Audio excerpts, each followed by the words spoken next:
بتائیے کہ سب سے پہلے آپ کا جو کیس ہے وہ کیا ہے اور آپ کو پروٹیکٹیو بیل مل گئی ہے، کب تک پیش ہو رہے ہیں کراچی میں؟ کراچی میں ود ان 10 days ہونا ہمیں انشاءاللہ 10 دن کے اندر ہوں گے پیش.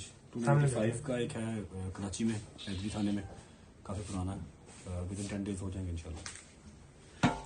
اچھا بٹ صاحب، کل یہ خبر چلی تھی کہ جناب آپ کو ڈیپورٹ کر دیا گیا، اس میں کتنی صداقت ہے؟ نہیں سر، بالکل بلشٹ سی بات ہے، کوئی ڈیپورٹیشن نہیں ہوئی اور ڈیپورٹ ہو کے انسان بزنس کلاس میں واپس نہیں آتا. میں بزنس کلاس میں آیا ہوں.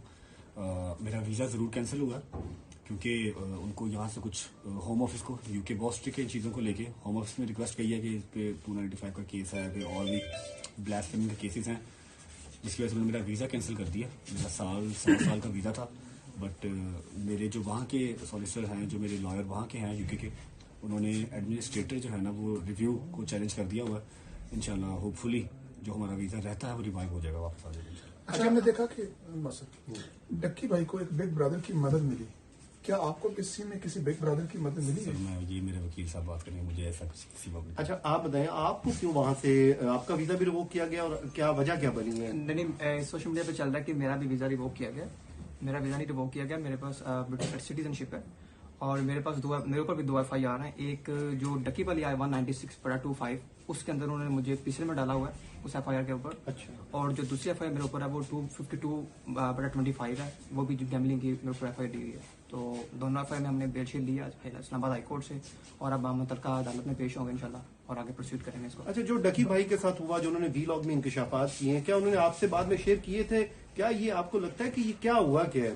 میں جب ڈکی سے ملنے گیا تھا تو ہماری زیادہ باتیں نہیں ہوئی، بس جو باتیں ہوئیں وہ میں نے سوشل میڈیا پہ بتا دی تھیں کہ جو کچھ چلا ہے، اور بس باقی کچھ چیزیں ہیں وہ انشاءاللہ وقت جب آئے گا تو بتائیں گے. تو اس ٹائم آپ کو بھی نوٹس آئے تھے، سمن وغیرہ؟ نہیں، مجھے نوٹس نہیں آیا. میں جب اس کو ملنے گیا تھا تو مجھے انہوں نے ڈیٹین کر لیا وہیں پہ اور میرے دونوں فون بھی لے لیے اور مجھ سے زبردستی انہوں نے سائن بھی کروائے، مجھے گالیاں شالیاں بھی دی انہوں نے. لیکن کوئی نہیں، باقی اپنا بعد میں میرے وکیل صاحب تھے، ہمیں چھوڑ دیا گیا اور اس کے بعد ہم وہاں سے چلے گئے. اچھا بٹ صاحب، یہ بتائیے گا جیسے آپ کہہ رہے ہیں کہ ہمارا ویزا ریوائز ہو جائے گا، تو آپ کو امید ہے کہ آپ واپس پھر جا سکتے ہیں یا پھر وہی ہے ECL وغیرہ میں انشاءاللہ ECL میں نام سدا بہار تو نہیں ہے، جب تک کیس چل رہے ہیں تب تک ہیں، تب تک پاکستان نہیں ہے انشاءاللہ. اس کے بعد بھی پاکستان ہے، لیکن یہ کہ ٹریول بین کسی بھی کنٹری کا لگوانا کیوں اپنے اوپر.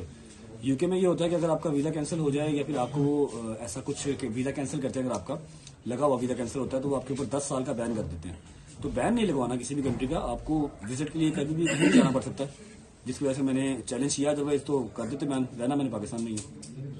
اچھا، یہ بتائیے بٹ صاحب، ڈکی بھائی کے بارے میں بھی بہت ساری باتیں کی گئی ہیں، ان کا نیکسس ہوتا ہے، یہ باقاعدہ پتہ نہیں مختلف اسائنمنٹ پکڑتے ہیں، پھر عام جو لوگ ہوتے ہیں، عام جو ویور ہوتا ہے آپ لوگوں کا، اس کو اس میں ٹریپ میں ڈالتے ہیں، وہ لاکھوں روپے اور بڑی لمبی ڈبیٹ ہے، فی الحال کیس کے بارے سے بات کریں بس. آپ کے اوپر جو FIRs ہیں ان پہ آپ نے لکھا کہ پٹیشن ہے اس کا بھی کہ فالس ہے، میلافیڈی ہے، تو کیا کیس کیا ہے، تھوڑا اس کے حوالے سے بتائیں گے. وکیل صاحب بات کریں گے، ایک نہیں ہے وہ وکیل صاحب کی اس بارے میں بات کریں گے. میں ابھی کوئی جیسی غلط بات کرنا نہیں چاہ رہا. چلیں ٹھیک ہے.